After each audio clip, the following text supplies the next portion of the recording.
ಶಾಸಕ ಪ್ರದೀಪ್ ಈಶ್ವರ್ ಅವರು ಕ್ಷೇತ್ರದ ಬಡವರ ಸಾಮಾನ್ಯರಿಗೆ ಸಿಗದ ಕಾರಣ ಅನೇಕ ಸಮಸ್ಯೆಗಳು ಪರಿಹಾರವಾಗದೆ ಪರದಾಡುವಂತಾಗಿದ್ದು, ಶಾಸಕರು ಸ್ಥಳಕ್ಕೆ ಬಂದು ಸಮಸ್ಯೆ ಆಲಿಸುವವರೆಗೂ ಅನಿರ್ದಿಷ್ಟ ಧರಣಿ ನಡೆಸುವುದಾಗಿ ರೈತ ಸಂಘದ ರಾಜ್ಯಾಧ್ಯಕ್ಷ ಜಿಜಿಹಳ್ಳಿ ಬಿ ನಾರಾಯಣಸ್ವಾಮಿ ಹೇಳಿ ಆರಂಭಿಸಿದ್ದ ಧರಣಿ ಇಂದು ಅಂತ್ಯವಾಗಿದೆ.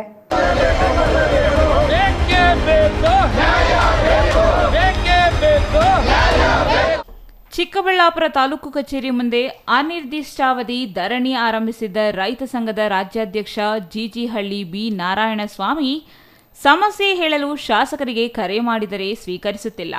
ಶಾಸಕರ ಆಪ್ತ ಕಾರ್ಯದರ್ಶಿಯು ಕರೆ ಸ್ವೀಕರಿಸದೆ ನಿರ್ಲಕ್ಷ್ಯ ಮಾಡುತ್ತಿದ್ದಾರೆ.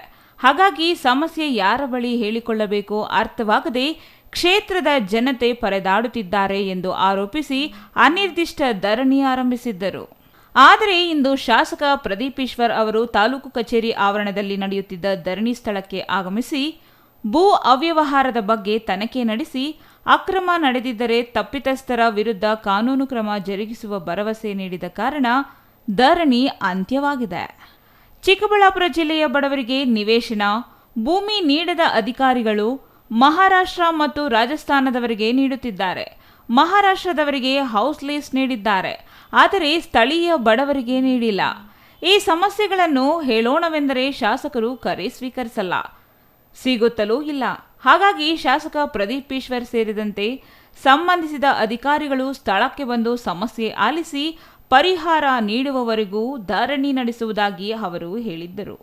ಅಲ್ಲದೆ ಅಭಿವೃದ್ಧಿ ವಿಚಾರದಲ್ಲಿ ತಹಶೀಲ್ದಾರ್ ಶಾಸಕರಿಗೆ ತಪ್ಪು ಮಾಹಿತಿ ನೀಡಿದ್ದಾರೆ. ಈ ಬಗ್ಗೆ ಹೇಳಿಕೊಳ್ಳೋಣವೆಂದರೆ ಕಳೆದ 6 ತಿಂಗಳುಗಳಿಂದ ಶಾಸಕರನ್ನ ಭೇಟಿಯಾಗಲು ಸಾಧ್ಯವಾಗಿಲ್ಲ. ಹಾಗಾಗಿ ಶಾಸಕರು ಬಂದು ಸಮಸ್ಯೆ ಕೇಳಿ ಇತ್ಯರ್ಥ ಪಡಿಸುವವರೆಗೂ ಧರಣಿ ಮುಂದುವರಿಸುವುದಾಗಿ ಅವರು ಘೋಷಿಸಿದ್ದರು. ಆದರೆ ಮಂಗಳವಾರ ಶಾಸಕರು ಧರಣಿ ಸ್ಥಳಕ್ಕೆ ಭೇಟಿ ನೀಡಿ ಭರವಸೆ ನೀಡಿದ ಕಾರಣ ಧರಣಿ ಅಂತ್ಯವಾಗಿದೆ. ಮುದ್ದೇನಹಳ್ಳಿ ಆ ಭಾಗದಲ್ಲಿ ಒಂದು ಸಮಸ್ಯೆ ನನ್ನ ಕಣ್ಣಿಗೆ ಬಂದಿದೆ. ನಾನು ಹೇಳಿದೆ, ಚಿಕ್ಕಬಳ್ಳಾಪುರದಲ್ಲಿ ತಾಲೂಕಲ್ಲಿ ಇಲ್ಲೀಗಲ್ಲಾಗಿ ಅವಲಗುರ್ಕಿ ಹತ್ರ 54 ಸೈಟ್ ಇಲ್ಲೀಗಲ್ಲಾಗಿ ಮಾರಿದ್ರು, ವಾಪಸ್ ಕಿತ್ಕೊಂಡಿದ್ದೀವಿ. ಅದಕ್ಕೊಂದು ಪ್ರೊಸೀಜರ್ ಇರುತ್ತೆ. ಈಗ ಸಮಸ್ಯೆ ಆಗಿದೆ, ಒಂದಷ್ಟು ಜನಕ್ಕೆ ಮಾರಾಕಿದ್ದಾರೆ ಅಂತ ಗಮನಕ್ಕೆ ಬಂದಿದೆ. ನಿಷ್ಪಕ್ಷಪಾತವಾಗಿ ತನಿಖೆ ಮಾಡಿಸ್ತೀವಿ. ತಪ್ಪಿತಸ್ಥರಿದ್ದರೆ ಅವ್ರ ಮೇಲೆ FIR ಮಾಡ್ತೀವಿ, ಒದ್ದೊಳಕ್ಕೂ ಹಾಕ್ತೀವಿ, ಮುಲಾಜೆ ಇಲ್ಲ. ಬಟ್ ಇದಕ್ಕೆ DC ನೇತೃತ್ವದಲ್ಲಿ ನಾನು ಇನ್ವೆಸ್ಟಿಗೇಷನ್ಗೆ ಬರೀತೀನಿ. ಸೊ ಅವರು ಸ್ಥಳೀಯ ಕೆಲವು ಅಧಿಕಾರಿಗಳ ಮೇಲೆ ದೂರು ಕೊಟ್ಟಿರೋದ್ರಿಂದ ನಾನು ಯಾವತ್ತೂ ರೈತರ ಪರ, ಇದ್ರ ಪರ. ಹಳೆ ಸರ್ಕಾರದಲ್ಲಿ 20 ದಿನ, 30 ದಿನ, 40 ದಿನ ಸ್ಟ್ರೈಕ್ ಕೂತು ಅವ್ರು ಕೂಗಿ ಸುಸ್ತಾಗಿ ಹೊರಟೋಗ್ತಿದ್ರು. ನನ್ನ ಗಮನಕ್ಕೆ ನೆನ್ನೆ ಬಂತು. ನಾನು ಇವತ್ತೇ ಬಂದು ಅವ್ರ ಕಷ್ಟ ಕೇಳಿದ್ದೀನಿ. ನಾನು ಬೇರೆ MLAಗಳ ಥರ ಮೊದಲಿದ್ರಲ್ಲ ಅವ್ರ ಥರ 10 ದಿನ 20 ದಿನ ನಿಮ್ಮ ಪಾಡಿಗೆ ನೀವು ಕುತ್ಕೊಂಡು ಹೋಗಿ ಅನ್ಬೋದು. ನಾನು ಅವ್ರ ಕಷ್ಟಕ್ಕೆ ಸ್ಪಂದಿಸ್ತೀನಿ. ನಾಳೆ ಅಥವಾ ನಾಳಿದ್ದೇ DC ನೇತೃತ್ವದಲ್ಲಿ ತನಿಖೆಗೆ ಆದೇಶ ಆಗುತ್ತೆ. ಎಷ್ಟು ಬೇಗ ಆದರೆ ಅಷ್ಟು ಬೇಗ ಕಾನೂನು ರೀತಿಯ ಕ್ರಮ ತಗೊತೀನಿ ಸರ್. ನಿಮ್ಮೆಲ್ಲರ ಹೋರಾಟಕ್ಕೆ ನನ್ನ ಬೆಂಬಲ ಇದೆ. ನಾನು ಹೇಳೋದು, ನೋಡೋಣ ಏನಾಗಿದೆ. ಈಗ ನಿಮ್ಮ ಮೂಗು ನೇರವಾಗಿ ನೀವು ಹೇಳ್ತೀರಾ, ಅಧಿಕಾರಿಗಳು ಮೂಗು ನೇರವಾಗಿ ಅವ್ರು ಹೇಳ್ತಾರೆ. ವಾಸ್ತವ ಏನು ಅಂತ ತನಿಖೆಗೆ ಇದು ಮಾಡೋಣ. ಆವತ್ತು ಬಂದು ಮಾಧ್ಯಮದ ಮುಂದೆನೇ ನಾನು ಏನಾಯಿತು ಅಂತ ಹೇಳ್ತೀನಿ.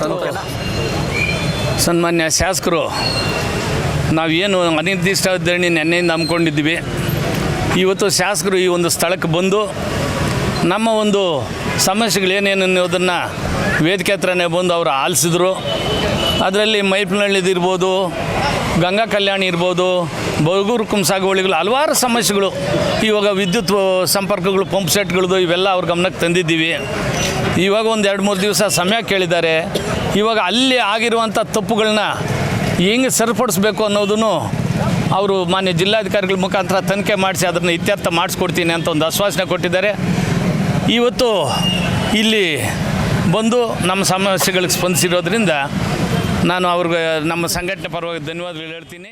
Jangalahalli Ashwath, CTV news, Chikkaballapur.